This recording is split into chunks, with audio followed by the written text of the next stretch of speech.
All right, guys, welcome back. Today we're going to do Catwoman issue number 60 from DC Comics. This is not a good book. This is the end of the, Scarecrow trilogy, something story. Let's dive in. So, Catwoman thought it was a good idea to inject herself by the fear serum, and she took a lot of them, so she thinks she would be immune to it. Also, Only Happen When It Rains. That's a song by the band called Garbage. It's a good song. Anyway, singer was Shirley Manson.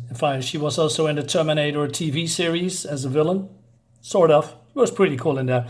Anyway, so Scarecrow takes off her mask. She has some flashbacks, and his alter ego, Crane, right?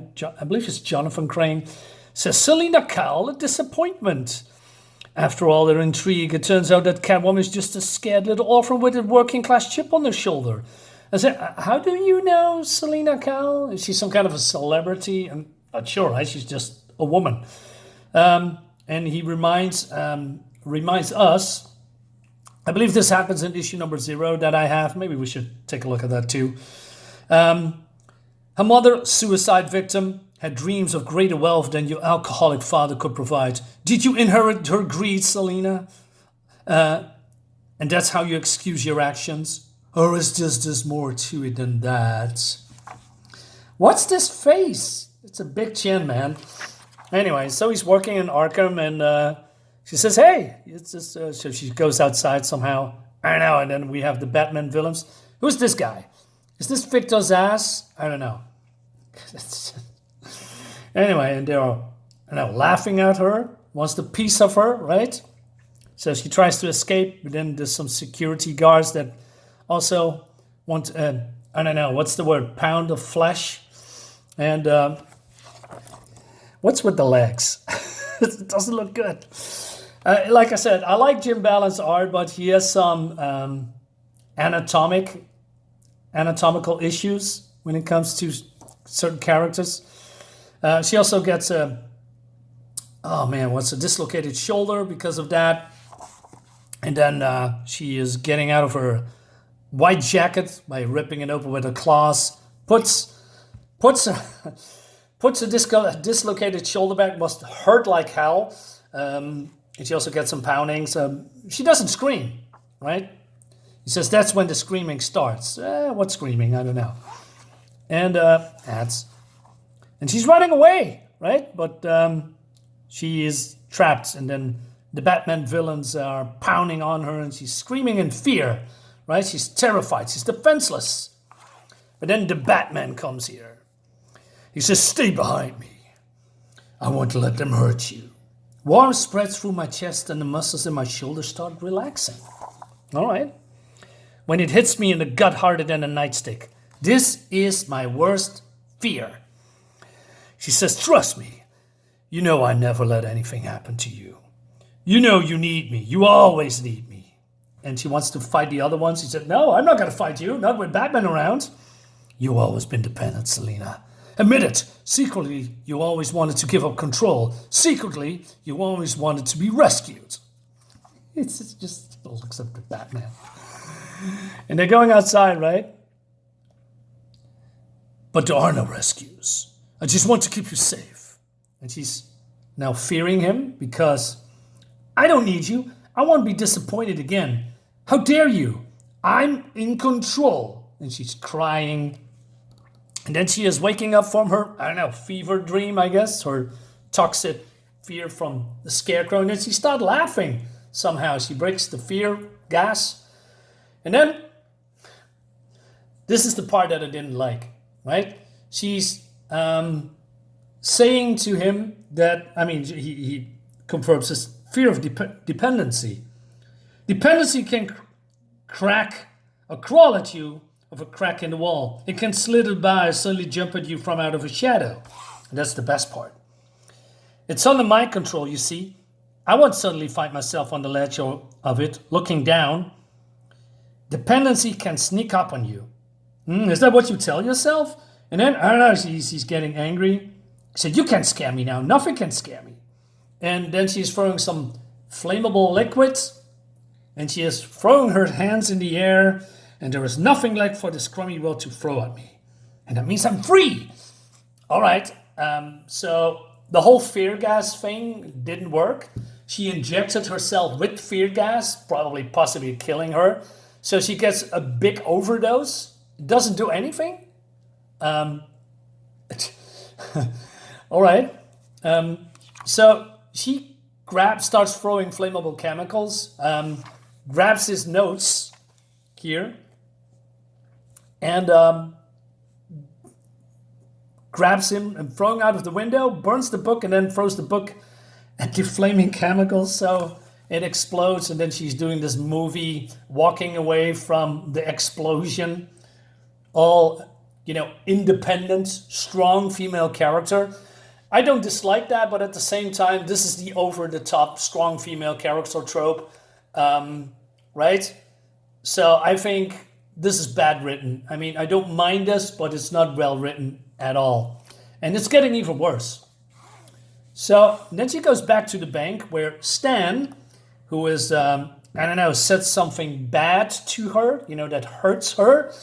And this guy has been in jail. He's, being thrown out of other jobs because of Selena. So they've been in contact with each other by accident, right? So he now has a guard job. Is that how you say it? He's a guard here at the, bank museum? I'm not sure. And then she's breaking in, right? And she's grabbing his gun. First time this man insulted me, I walked away. But it was on the fear simmer. I want retribution, but I was too scared to take it. Now I face my worst fear down, and I know that vengeance isn't just a whim. It's a creed. I hardly even remember what he said to me anymore. Okay, if that's the case, then why do you still want to have revenge? But I know I don't like it. They say living well is the best revenge, but let's be real. It doesn't teach anyone anything. And sometimes our happiness is more than a little bit dependent on someone else's misery. Now, okay, so she's maybe going to get him, right? Well, it's more than that.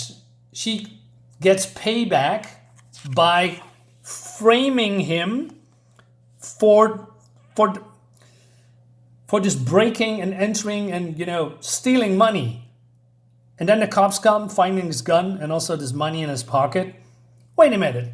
So just because this guy's insulted you, that means that's a good reason to put him behind bars? Again, losing his job?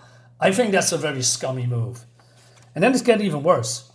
So we have, Jesus Christ, that was a little bit spoiler. Okay, we have this fan, I believe it was from the last issue, that wants to help her following around. And she says, you need to get out of here.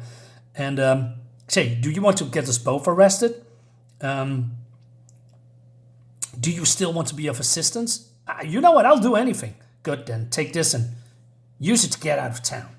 But he still wants to, help her because he's a fan. And she says, I don't want a sidekick. I work best alone, so beat it. So he wants to take the train or a bus ticket, but then this guy is, realizing that it's stolen currency. And then he's getting arrested.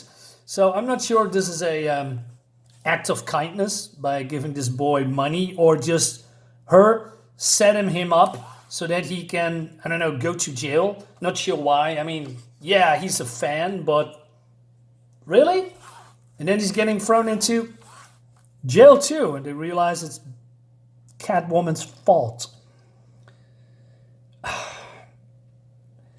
I hate the idea of dependency, but maybe I would be nice to have some kind of family. I just had to think of a good place to keep them. And the end of the book is that she is, have this whole room full of jewelry and, stuff that is worth a lot of money. It's important to have a good place to keep things. After all, you don't want to be afraid to use what you got. And that's the end. That's a very bad storyline, right?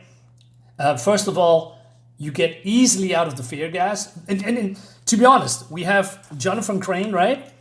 Scarecrow, He's just like, oh no, she's getting mad at me. And then she doesn't do anything. You know, he doesn't do anything. She's raving like a lunatic, and he wants to get away because of the notes. Meaning, if he doesn't got the notes here, you know, she's seeing that he just gets it, and she knows that's important to him, she probably wouldn't even get it, right? Why don't you just, I don't know, attack her, shoot her, shock her, use your goons on her, use more fear gas, whatever. But he just stands there doing nothing, and just her grabbing him and throwing him outside, and then, you know, destroying the notes, or she using her notes for herself for whatever reason, right? Because these notes are important or something. And that she's also locking those notes away. And what does it actually do?